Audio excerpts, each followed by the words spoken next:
Hello students, let's revise some part which we have studied in earlier video. There we have studied different types of related angles, right? One is complementary angles. What are complementary angles? And the two angles whose sum of measures is 90 degree, they are said to be complements of each other. If the sum of two angles is 180 degree, they are said to be the supplementary angles of each other. Now, if you have two angles who have one vertex common and their vertex is common and one arm is common. See, once more I will explain adjacent angles if you are not very much clear with. Suppose if you have two angles, now how these two angles are, see here. Let us use different color chalks so it will be easy to understand. See, this is one angle and this is the vertex of this angle. This is the another angle and this is the vertex of this angle. So can you see this vertex is common and also this arm is common. Okay, and what is the additional thing for these adjacent angles? That very important. See, what is the interior part of these angles? All these points lie in the interior of these angles. Whereas, what is the interior part of these angles? This is the interior part of these angles.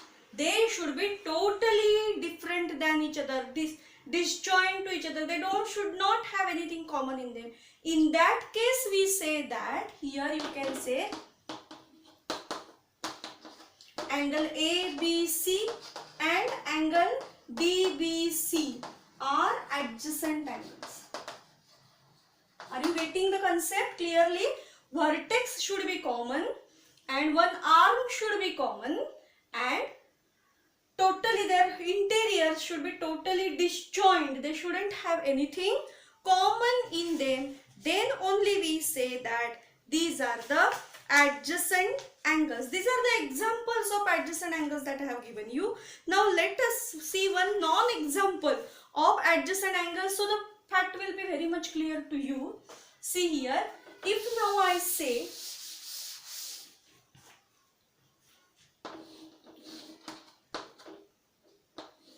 same figure I will draw, no problem at all. Now if I ask you, are triangles angles ABC and angle DBC are the adjacent angles? Now let me highlight them. Angle ABC I say. So this is angle ABC. Angle DBC when I say, this is angle DBC. Okay. Now see, two conditions are satisfied. Vertex is common, yes. One arm is common, yes. Which arm is common? This arm is common. Now see, yellow color also you will see and pink color also you will see. Means what? This is the common arm of both these angles, angle ABC and angle DBC. Right? Two conditions are satisfied. But what about their interiors? See, what is the interior of angle DBC? This is the interior of angle DBC. What is the interior of angle ABC? This is the interior of angle ABC. Now you will see that this part is common in both the angles, part of interior. If it is so, we will say that they are not at all adjacent angles and therefore these two angles are not adjacent angles. Do you understand? What are adjacent angles exactly? Okay. Then also we have studied angles in linear pair. What have I told there? They should have one arm common as I said and the uncommon arms. See, uncommon arms. Better we will use this chalk.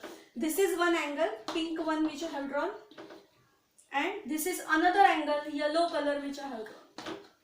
You can see both the colors are present here, means this is the common arm of both these angles and uncommon arms, they form a straight line. See here, straight line is formed. Then they are said to be angles in linear pair. Now, as this angle is a straight angle, we can say angles in linear pair are always supplementary. Are you getting? Supplementary means what? Sum is 180 degree, right? Now here straight angle is formed, so their sum measure of straight angle is 180 degree. So sum of these two also will be 180 degree, and hence angles in linear pair are always supplementary, I can say. But not necessary कि two supplementary angles, these two, are in linear pair. It is not at all necessary. See what am I saying? If the angles are in linear pair, they are 100% supplementary. But supplementary angles need not to be in linear pair. They need not to be in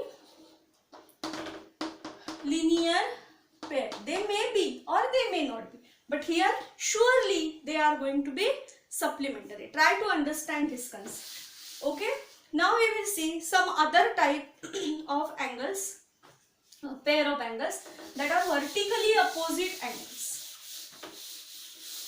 Now what are vertically opposite angles? For that, let us try to understand this.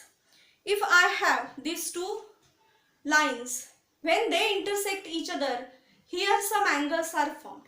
Now out of this I will draw the figure so it will be easy for me to explain you, or even you can see the angle made between the pair of scissors.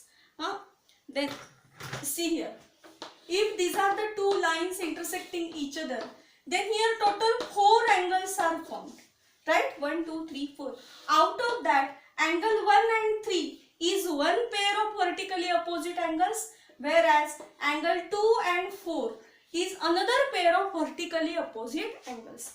Now how can I define them? See how these angles are. Now if I concentrate on angle 1 and 3, then see, this is angle 1, I have drawn with yellow chalk, and this is angle 3, I have drawn with pink chalk. Can I say they have common vertex? Can I say they have common vertex? Yes, and their arms, they form two pairs of straight lines. Baka, straight angles. See this arm and this arm, they form a straight line.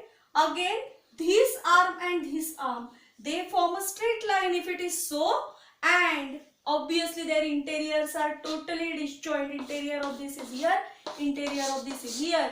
Then they are said to be the vertically opposite angles. What are they called as?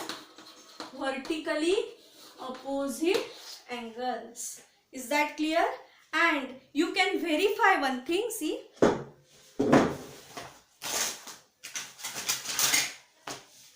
you can verify here that vertically opposite angles are congruent. See, I can check the measure of this angle.